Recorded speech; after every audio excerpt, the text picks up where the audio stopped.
analysis of Skinner's pragmatism and the operational analysis of psychological terms. Steve Hayes and I published a chapter in the Handbook of Contextual Behavioral Science on what we've come to call functional contextualism. And the argument here is that this is basically just a pragmatic approach, asking the question of what helps you to predict and influence behavior. And we changed it from control to influence for both political reasons and intellectual reasons. Political reasons, because control, is that bothering people? I think maybe that is. But it's also not quite accurate, because you don't control the behavior in the sense that I can control this going up and down, pardon me. You influence it. Could you lift that, please? Maybe she will, maybe she won't. I mean, it's really influence. It's probabilistic. And but the other point I'd make is that that same contextual analysis is relevant to the evolution of cultural practices, and these citations are at the end of the talk as well. So the pragmatic view of behavior analysis invites us to be quite flexible in adopting whatever works to achieve our goals.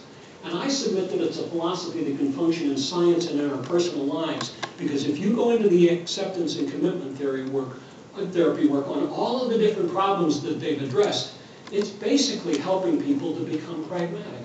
What are your values? What's really important to you? What do you want your life to be about?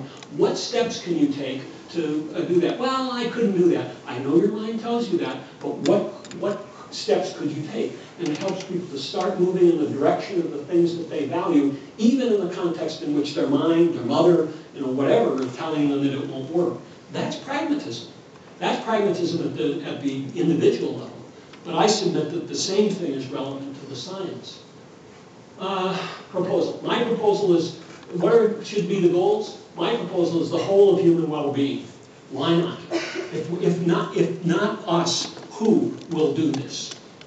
I mean, vast proportions of the biobehavioral sciences are devoted to studying the mechanisms of people's behavior. NIH is pouring money into genetics and neuroscience and so on, as though they're going to somehow figure out how to change the behavior. When they're done, we will have a very good account of the physiological processes of the people living under bridges, but they'll still be living under bridges. I think that was basically Skinner's goal. And I think it can operationally be defined by, in public health terms, of the incidence and prevalence of disorders and well-being. And by these goals, we could evaluate behavior analysis in terms of progress, increasing the prevalence of well-being, which depends on increasing the prevalence of nurturing environments, by programs that replace coercion with positive reinforcement, and policies that reduce poverty, inequality, and discrimination.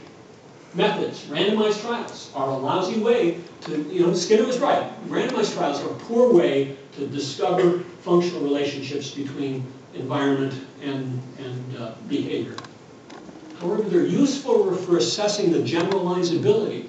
If I teach 30 families to use these methods with their kids and give up some of these methods, and on average, those kids are less likely to be abused, more likely to be cooperative, do better in school, and so on, all of which are things that have been found in these trials.